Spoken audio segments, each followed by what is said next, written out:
नमस्कार, SBT news में आपका स्वागत है। पेश है 11 दिसंबर सोमवार दोपहर 3:15 बजे राजस्थान की 15 बड़ी खबरें। इस न्यूज बुलेटिन के प्रायोजक हैं विनी केक एंड मोर। तो सबसे पहले एक नजर डालते हैं आज की हेडलाइंस पर। सुप्रीम कोर्ट ने आर्टिकल 370 हटाने को माना सही। गोगा मेडी की करोड़ों की संपत्ति को लेकर 2 पत्नियों में तकरार, तीसरी खामोश। सच में गहलोत को नहीं छोड़ रही सीएम की कुर्सी।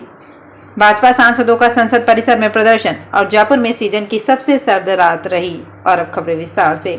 सुप्रीम कोर्ट ने जम्मू कश्मीर से आर्टिकल 370 हटाने के फैसले को सही माना है। अदालत ने सोमवार को फैसला सुनाते हुए कहा कि राज्य से आर्टिकल 370 हटाने की शक्ति राष्ट्रपति के पास नहीं थी। अब इतने साल बाद 370 हटाने के फैसले की वैधता पर चर्चा करना मुनासिब नहीं है।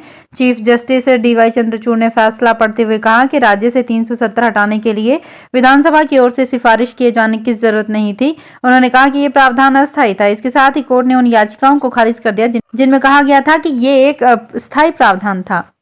करनी सेना के राष्ट्रीय नेता सुखदेव सिंह गोगामेडी की करोड़ों की संपत्ति का सवाल खड़ा हो गया है।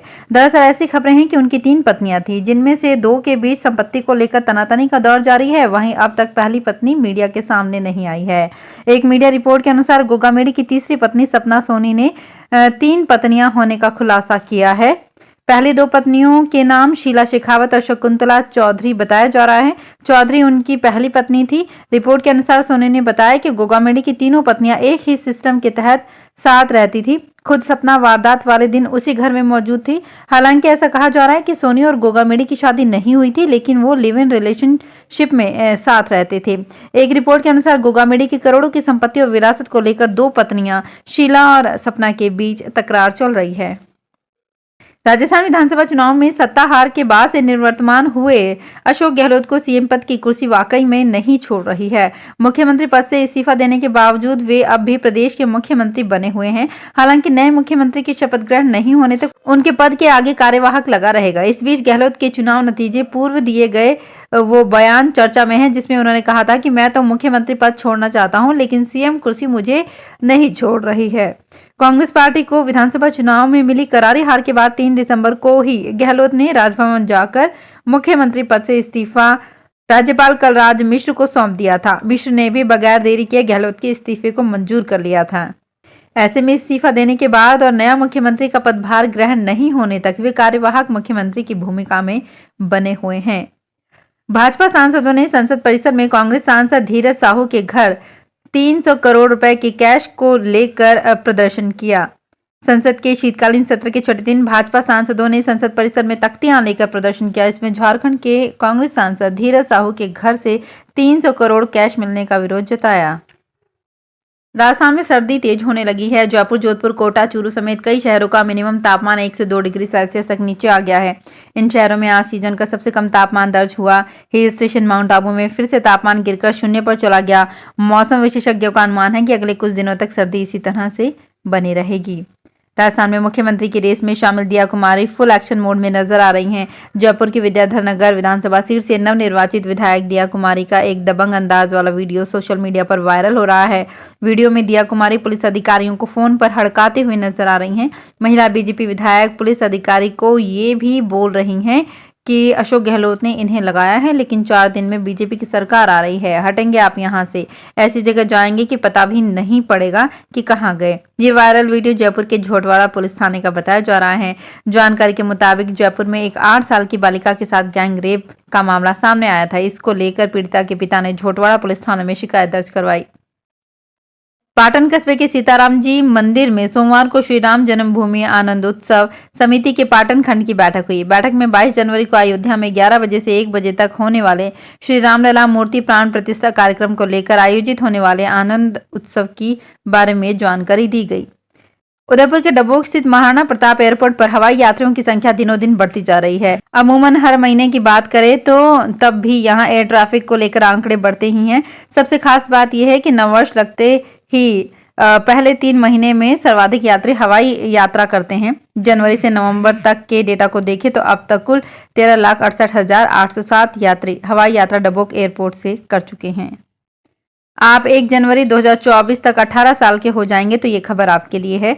ऐसे सभी युवा मतदाता सूची में अपना नाम जुड़वाने के लिए आवेदन कर सकते हैं और उनके आने वाले लोकसभा चुनाव में वोट डालने की गारंटी पक्की है।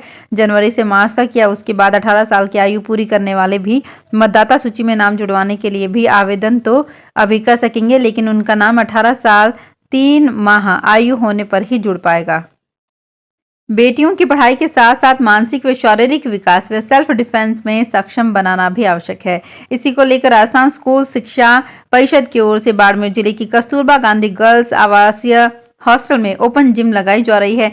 जिम के लिए उपकरण भी जिला मुख्यालय पर पहुंच गए हैं। इसमें 15 तरह के स्पेशल उपकरण सरकार ने उपलब्ध करवाए हैं।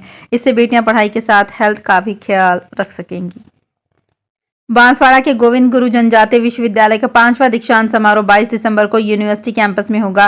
राज्यपाल कलराज मिश्र समारोह में मुख्य अतिथि होंगे। जीजीटीयू के प्रथम कुलपति प्रोफेसर कैलाश सोडाने भी दीक्षांत समारोह को संबोधित करेंगे। कुलपति प्रोफेसर केशव सिंह ठाकुर ने बताया कि विश्वविद्यालय के 5वें दीक्षांत समारोह में राज्य के राज्यपाल कलराज मिश्र शैक्षणिक सत्र 2022-23 की सभी उपाधियों की विधिवत दिए जाने की अनुशंसा करेंगे। राजस्थान में मुख्यमंत्री कौन होगा ये अभी तय नहीं हो पाया है। अटकलें लग रही थी कि भाजपा विधायक दल की बैठक सोमवार को हो जाएगी। इसके बाद सीएम फेस का भी खुलासा हो जाएगा, मगर ऐसा होता नहीं दिख रहा। रविवार देर रात तक बीजेपी विधायकों के पास बैठक को लेकर कोई मैसेज नहीं पहुंचा था।